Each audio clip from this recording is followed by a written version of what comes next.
Hey everyone, in this video I wanted to go ahead and introduce you to 4 brand new indie titles that are set to release onto the Nintendo Switch in a few months in a quick fire format, giving you the basic rundown as to what some of their features are and why I think these games are certainly going to stand out. The first title is a strategic deck builder called Super Bullet Break, inspired by famous gacha games without the actual gacha mechanics, where you're basically collecting colorful characters which are essentially presented as bullets, where each one of them has their own unique abilities, and you are essentially trying to save a game world from destruction by a rogue AI. You'll make your way down to the world in a similar way to like Slay the Spire, sprinkled with quite a lot of anime inspirations.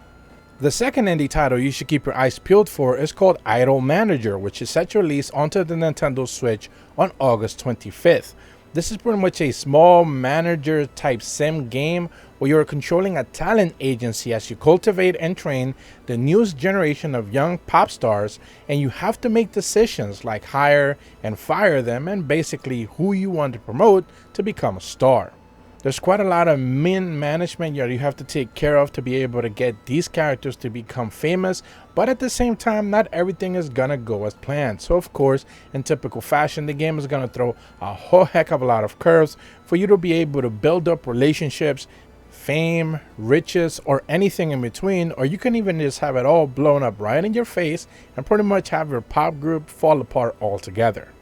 Taking some of those same ideas but boiling them down to a more simplified format is Needy Streamer Overload, a game that is set to release onto the Nintendo Switch later this year. In this game you actually control a character named Ame, who may be somewhat low-key and quiet, but she's actually ridiculously selfish and vapid, and she has the tendency to pretty much do anything for approval. She decides to create an alter ego and make a virtual star. And in the process, you basically try to decide if you actually wish to help her out or pretty much just let her crash and burn. Unlike the more sim aspects of Idol Manager, and this one is more of an eventual visual novel where you basically control some of the daily commentary that her fans are going to have, or if she basically has to come up with different ways to get more attention, then you have to guide her as doing so as well. It features multiple endings and some that you may not even be expecting.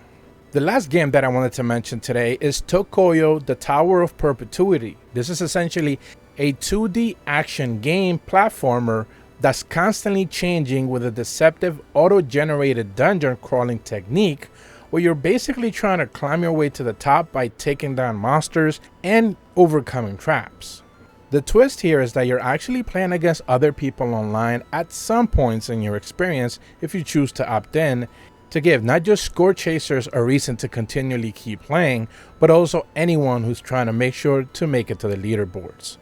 And there you go, that's just 4 indies that are set to release in the very near future on the Nintendo Switch that I certainly wanted to shout out because these games, I think, all are offering some unique ideas and interesting perspectives. If you're brand new to my channel, be sure to leave a like and subscribe, hit the bell to receive notifications when the videos go up, and as always, thank you so much for watching. See ya.